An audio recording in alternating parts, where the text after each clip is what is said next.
that's the most lunar-ish hero, right? We've seen him on Yuzong, not so hot. The CC is a good pick too if they want to go for it, but yeah, CC is still fine, right? CC. Kita masuk di game kelima antara Farsight is Indonesia fine. versus Turkiye. If you want to show your Fredry now, I wouldn't mind. Oh wait, Fanny okay, Diven that would be- Kimi no, Hayabusa because they can pick Grok up an export. Yes. Uranus I Baxia. feel like it has to be a second phase pick. First Right. pick Indonesia Gatot Kaca guys. Kita lihat mapnya Dangerous Grass. So they are gonna go for the Yuzong and Yuzong Lancelot. Lancelot. Okay. Some semblance of that game one, and it will be the Joy Angela. All right. Okay, so we are reverting a bit to that game one. Ada Joy, ada Angela. So this is Indonesia in their comfortablest Oh man, pick.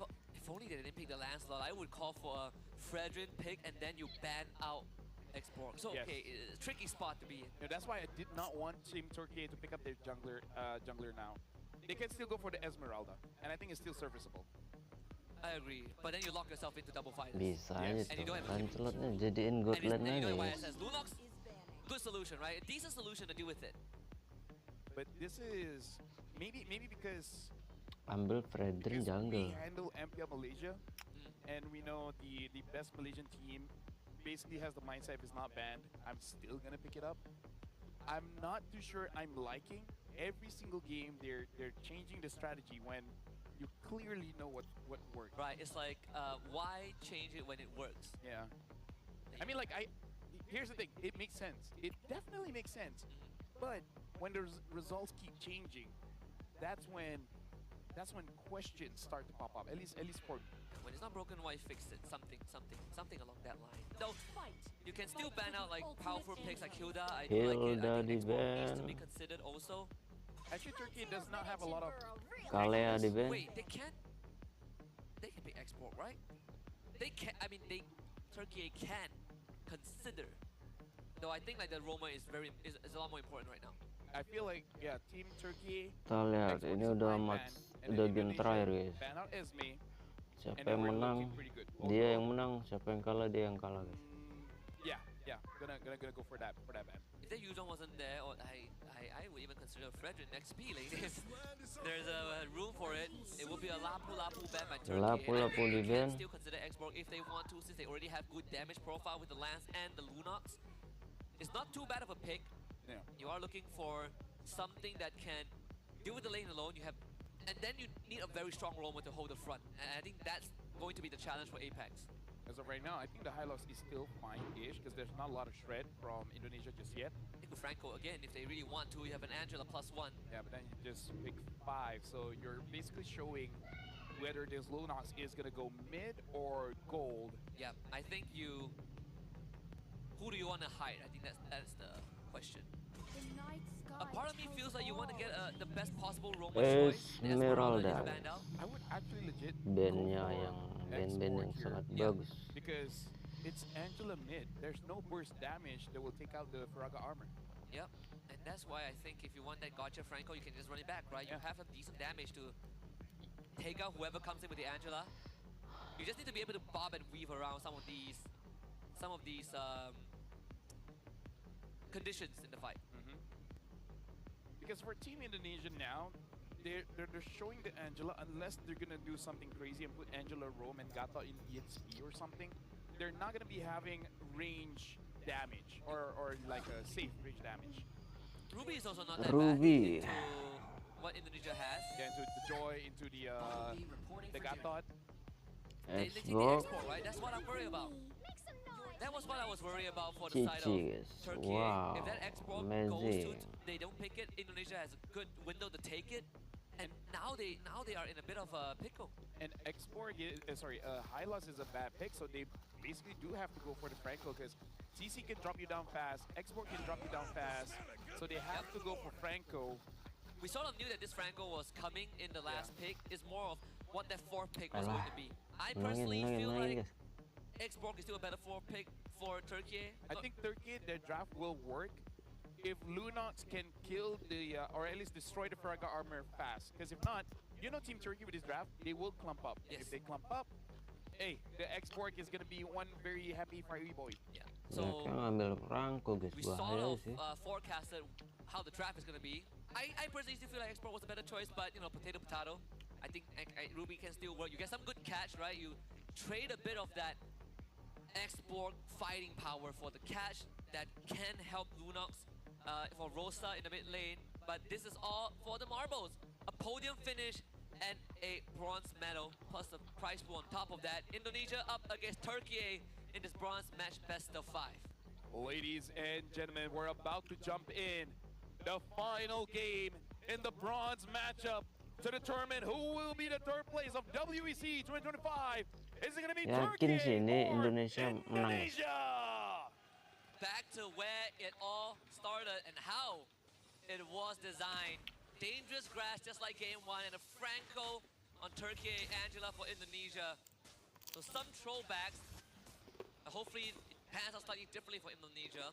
And 9, the 8.5 to the 10-minute mark is where we're going to be looking at for Indonesia, because that snowball will wear off, forcing on a flicker from Apex 47, but Iesf did trade his for that. Yep. Look at his team Indonesia. They're already scouting inside the jungle, trying to slow down TNZ just a little bit. But it looks like Team Turkey, they understand this kind of draft. They can't be super aggressive.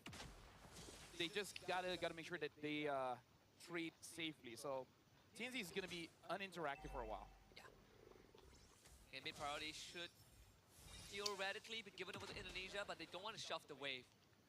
And I think that's a smart move. You want to force Turkey to feel slightly more uncomfortable, especially you dealing with a Joy. And as a Lunox, you are the most vulnerable pre-level 4 without the brilliance. And we can even see the positioning from Rosa. He understands that he is going to get ganked. And Joe is thinking about it because Rosa is not level 4 just yet. TNZ has to come up in mid to make sure that Rosa does not get denied of those minions. Yep, have to call in some help. Second time that Joe was thinking about launching himself in, but good housekeeping from Turkey to prevent that from happening. Now Joe spotted in the bottom lane, taking the XP crab. To a certain degree, Apex 47 is also been doing a pretty good job. TNZ finds Witty, knows that there's no kill angle. Turtle spawn spot. Yeah, looking at the turtle right now. Looks like TNZ is out of the fight there. And Rosa gets kill onto Witty. Good stuff. And he takes the turtle away. Rosa takes everything into his own hands. It looks like Rosa really needed that 10-minute break. Because look at this, he's performing on the far side, now on the Lunox. And Team Turkiye, they're not losing by 1,000 gold in the first 2 minutes of the game. Yeah, and they have completed the first step in dealing with this Angela draft, right? Deny turtle, deny kills. Aran needs the help of their hard guards, and TNZ a lot more comfortable in his own environment. And Joe again missing the timing. Will get the XP crab as consolation prize, but Turkiye is handling this very well. And right now, Witty uses Unbreakable onto Apex 47. Gotta be careful in case the Iron Hook comes in, hits onto Witty. And Rosa should have the damage with the Darkening, and he's just piercing through Witty. The hard guard even used, but it didn't matter. And we can see some hesitation there, because Ezekiel will be like, if I do this, can you survive? Is it even really worth it? And then he uses it just a little bit too late. Earlier, maybe able to save him out. And you can even just cancel it so that you're not in trouble yourself. So Indonesia is starting things a little bit rough here. Team Turkey has clear momentum. I mean, Rosa has, you know, like 2 kills already. So that's not gonna be easy, you know. 2 kills straight for the Lunox in the early game.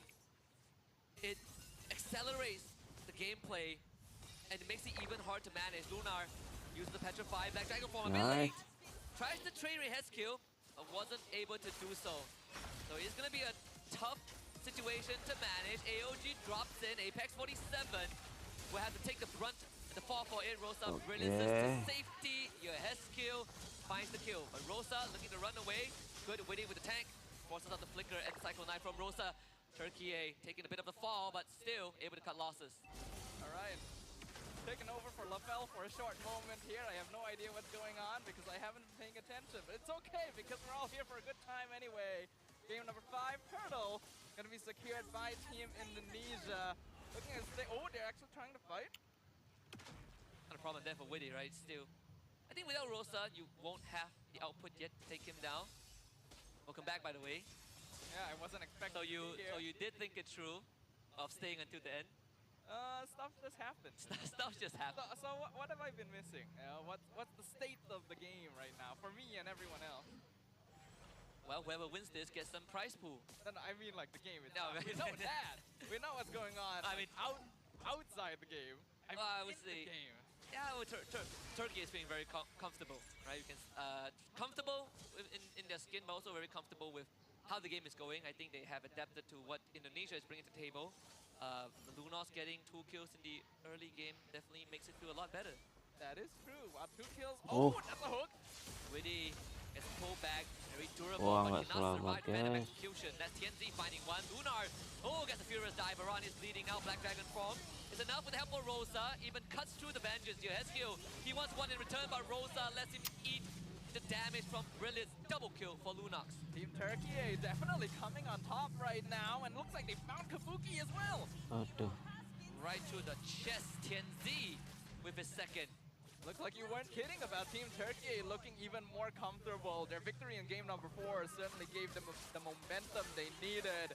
And they are aware they are this close from placing on the podium. The Angela pick on the side of Team Indonesia means their scaling may come into question the longer the game goes as well. So what we saw set up early on where it feels like a throwback, a deja vu to game 1 where you have Angela on Indonesia, you have Franco for Turkiye, dangerous grass. Apex 47's impact has been pretty good. Well, that's a lot of commitment just for that Franco. Sigibon will try to bail him out of this, but he still goes down, and now Lunar barely escapes thanks to the Furious dive, but I think Turkiye not too disheartened about that. Yeah, definitely not. As long as they can maintain the gold lead moving forward, they'll still be in a very comfortable position since they will have the Lunox and the land spot to scale into the late game. Now, Indonesia will largely need to play together, and we can see that they are positioning to take advantage of that, but Turkiye still want this. Finds the taunt onto Sigibon. He flickers away and survives from now. Trim and petrify. Lunar! Berat lah cok, Ruby cok. Witty down low, and there's TNZ finding a killing spree. Brilliance for Rosa to survive. Kabuki chased away, turned around, and switched target onto Joe. Forcing Iesf to get out of that as well. A run on Apex 47 with the hook. And TNZ has a mega kill. Indonesia udah kalah sama Malaysia, masa kalah lagi sama Turki.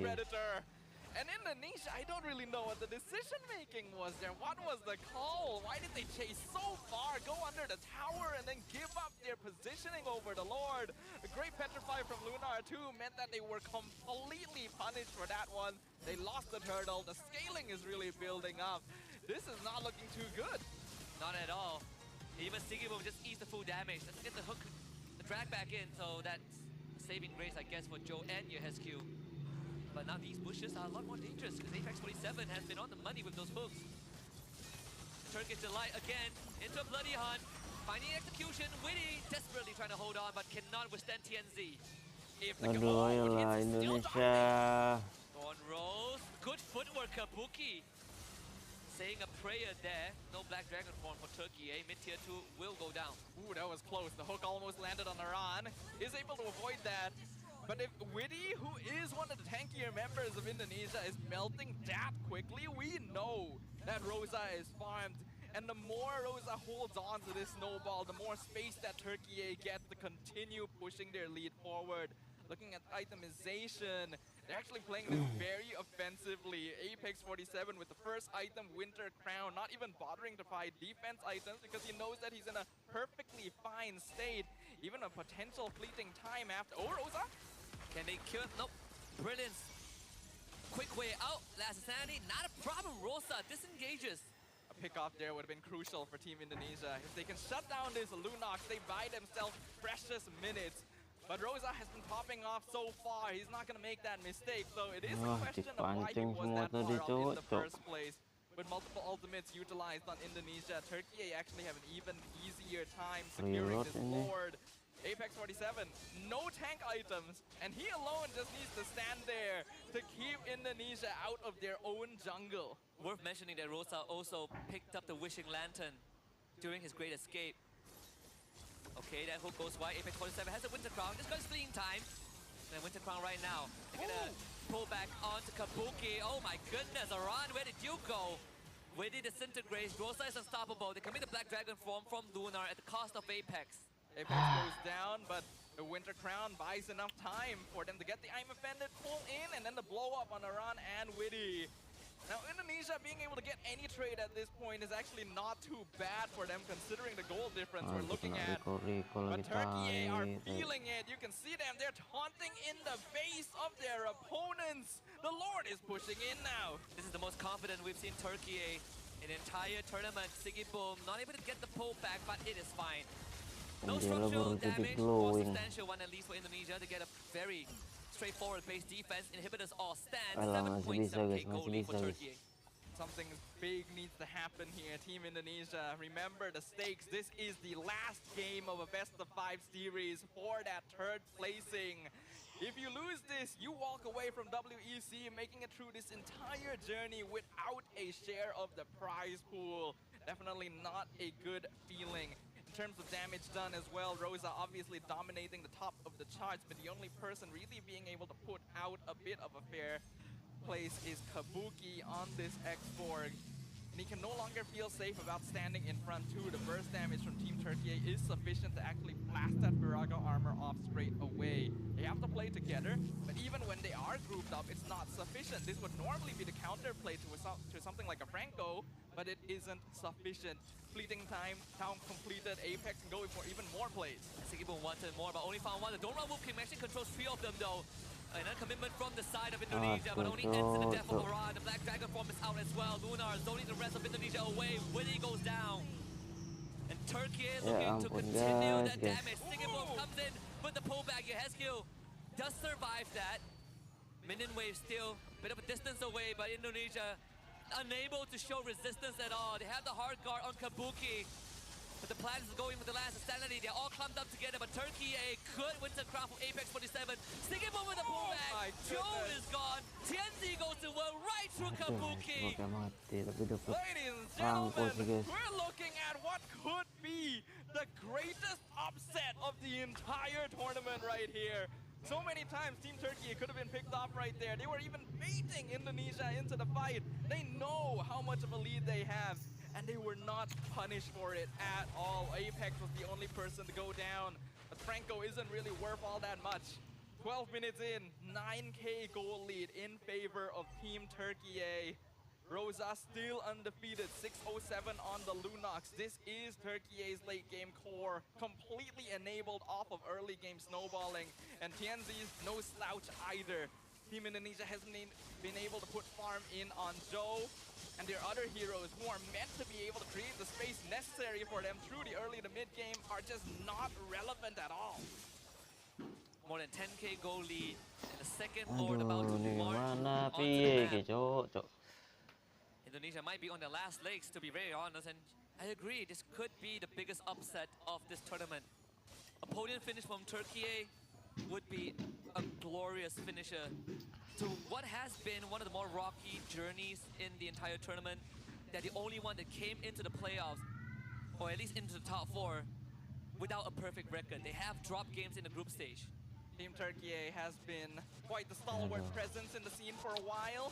It's not too big of a surprise that they'd be able to get a podium finish at an international tourney eventually, but the biggest surprise is that it may come at the expense of Team Indonesia. Of all regions in the world, one of the most decorated, currently staring down the face of the barrel. Lord's pushing in. Let's see if Team Turkiye can do it. They find a pullback on the Kabuki. Braga armor is actually staying. Rosa not able to blow it up, but Tianzi looking for a freestyle moment. Yehezkiel force back. Good eye frames with the Thorn roll. Tianzi gets jumped on. Immortality is out. Ya ampun, cuk. Astaga. Tianzi is legendary. Aran now next on the list. And Apex will grab him back. Kabuki explodes, but Siggy Boom is in. Turkiye nggak bisa, guys. The Crescent Warriors, through doubts and trials, tribulations, have completed the conquest. A podium finish at the WEC 25. Team Turkiye are your bronze medalists. Team Turkiye has made a statement to the world of Mobile Legends. It does not matter your history, it does not Mana matter, kalah kita, Hercules. Cok. In this era, anything is possible. Team Indonesia concludes their WEC journey in 4th place. We have 2 new podium finishes guaranteed. Slightly short of last year's performance where they finished 3rd, but for Turkiye, the Crescent Soldiers, they've definitely set a new milestone for themselves. The Turkish definitely delighted with this performance. They clip the wings of the Garuda and take over the skies themselves to land or sky. Turkiye is the one that you remember tonight. With that being said, congratulations to Team Turkiye. Let's head over to the stage with Rose and Turkiye.